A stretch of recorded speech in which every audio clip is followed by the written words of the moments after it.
Ladies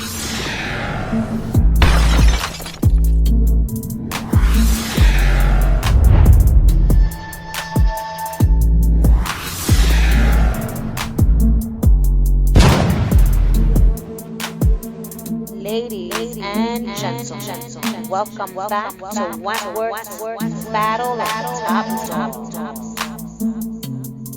In the left corner, we have our reigning champion, Francesca Doyle. In the right corner, we have her opponent, B. Smith. Battle of the Top Dogs starts now. Hello world, I'm coming to you live from my kitchen and I'm here to do round 3 of Battle of the Wentworth Top Dogs. So today we're going to be discussing the one, the only Beatrice Smith. Doesn't it sound crazy saying her full name? B. Smith. We're going to be discussing B. Smith. I'm going to give you a little bit of background before we get into the judging. All right. Originally, B. Smith was in Wentworth on remand. Okay. She was in there on charges such as grievous bodily harm, intent to administer substances, attempted murder. You know what I'm saying? She tried to kill her abusive piece of shit husband, Harry, and she got caught. Okay, while incarcerated, she commits an actual murder. Okay, she's sentenced to 15 years in prison. She escapes, commits another murder, life in Wentworth. All right, so B. Smith's reign as top dog lasted a mere 2 seasons. Okay, she was only top dog from the ending of season 2, the final episode of season 2, up until the final episode of season 4. Okay. Oh boy, so now we're gonna get right into the judging. So, category number 1, we're gonna judge her on her rules as top dog. So, B. Smith's rules were pretty crystal clear. Her rules weren't that complex or hard to follow. You know what I'm saying? She was pretty easy and she was very fair. Basically, B. Smith's rules were the rules of the prison. Whatever, unwritten rules the inmates abided by, the rules that were made by previous top dogs, like no lagging, like if one inmate does something to you, you have the right to seek justice against them. You know what I'm saying? Like all of those rules, any rule that was already there before B. Smith came into the prison, those were her rules. Do the right thing and no drugs in the prison. That's it. She was against drugs of any kind in the prison. She did not want the women getting high. You know what I'm saying? There was a very specific reason for this. Her daughter Debbie was killed with drugs. She was given a hot shot. You know what I'm saying? So because of this, B. Smith was like, fuck drugs, and I don't want no drugs in the prison. And so her rules, I'm gonna give her an 8. I know that some of you might be like, what the fuck do you mean an 8? She deserves a 10. Some of you are probably thinking she deserves a 10 in all categories. That's fine, she probably does. How much the women feared/respected B. Smith. First of all, they all gained respect for B. Smith the moment she killed Jacqueline Holt. The second B. Smith killed Jax, B. Smith's name rang bells in that prison. She became a force to be reckoned with. No other woman in the prison had the heart to kill Jax. Not even Franky. And when I say not even Franky, we all saw what happened in season 1. Franky was, trying to provoke B into doing her dirty work. She wanted B to kill Jax because if B kills Jax, then I don't have to kill her. You know what I'm saying? I think that was Franky's thought process. When Franky saw B being escorted away by the police, a bloody mess, Franky knew that B had killed Jax, but the look on Franky's face was one of shock and disbelief. Like, damn, bitch, I didn't think you were really gonna do it. But she did, you know what I'm saying? And there was a slight tinge of fear in Franky's eyes. Like, oh shit, you know what I'm saying? This bitch really is no joke. So the women, they respected B because she had the guts, the courage, the bravery to kill Jacqueline Holtz. Not only did she kill Jacqueline Holtz, but she killed Jacqueline Holtz because Jacqueline killed her daughter, okay? They had nothing but respect for B. They were afraid of her because they knew that if she had to, she was going to kill you. But they respected her more than they feared her. That's my final answer. It wasn't a 50-50. The respect that the women had for B. Smith was tremendous, okay? And for that, she gets a 10 points. How did she get the position of top dog? Well, she got the position of top dog in the most badass way possible. You know what I'm saying? First of all, she kills one top dog, Jax, right? And then she beats the brakes off of another, Franky. She beat the fucking bloody hell out of Franky, okay? And it was great. She got the position of top dog in the most fucking badass way possible. Like I said, 10 points. How did she lose the position of top dog?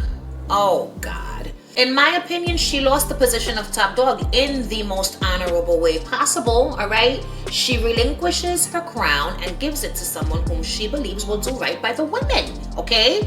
And she did it all in the name of love, okay? She thought that her one true love had been killed and was gonna die.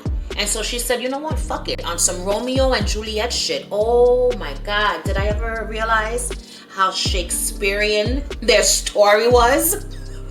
Allie is presumed dead. B. Smith cannot take it. Instead of drinking poison, she goes out into no man's land to get herself shanked several times by the freak and killed, okay? So that she could be with her one true love in the afterlife. And then what happens? Once B. Smith dies, Allie fucking wakes up. It was a Shakespearean tragedy from the very start. Oh, she gets 10 points for that because who else is gonna do some shit like that? Nobody, just B. Smith, okay? 10 fucking points. So far, B. Smith is doing fantastic. So the next category is, how badass was her crew? Oh my God, it was super badass. Her crew was super fucking badass. First of all, she had Maxine, okay? She also had Boomer, even though technically Boomer was down with Franky, but as the seasons progressed, when Franky was no longer in the prison, Boomer was part of B's crew. You know what I'm saying? She had an even more badass crew than Franky because not only did she have Boomer, but she also had Maxine. Who the fuck is gonna fuck with Boomer or Maxine? Nobody. Her crew was one of the baddest crews, and you know, she had the two of the most strongest inmates in the prison. That's all she needed. Her crew was badass. 10 points, bottom line. How was her relationship with the staff members? So her relationship with the staff members at first was rocky, you know what I'm saying? But then it developed into this thing where, you know, she had respect for them, they had respect for her. I'm gonna say they even had love for B. Smith. You know what I'm saying? I feel like Will Jackson and Vera, they loved B. Smith as a person. You know what I'm saying? I honestly believe it. And so, you know, her relationship with the staff, it was great. There was a mutual respect there. I'm not going to give her a 10 because of all the shit that went down with Mr. Jackson. You know, her getting him into trouble when she escaped to go kill Braden, even though it wasn't technically her fault. You know, him thinking that she killed Meg. Let's not forget the beef between her and Joan Ferguson as well. Those two were constantly beefing. They were at each other's throats. You know what I'm saying? It wasn't smooth sailing between them. All of those bumps in the road are the reason why I'm not going to give her a solid 10, but I will give her a 7. Next on the list is how brutal / violent were they? So long story short, B was about that life when she had to be.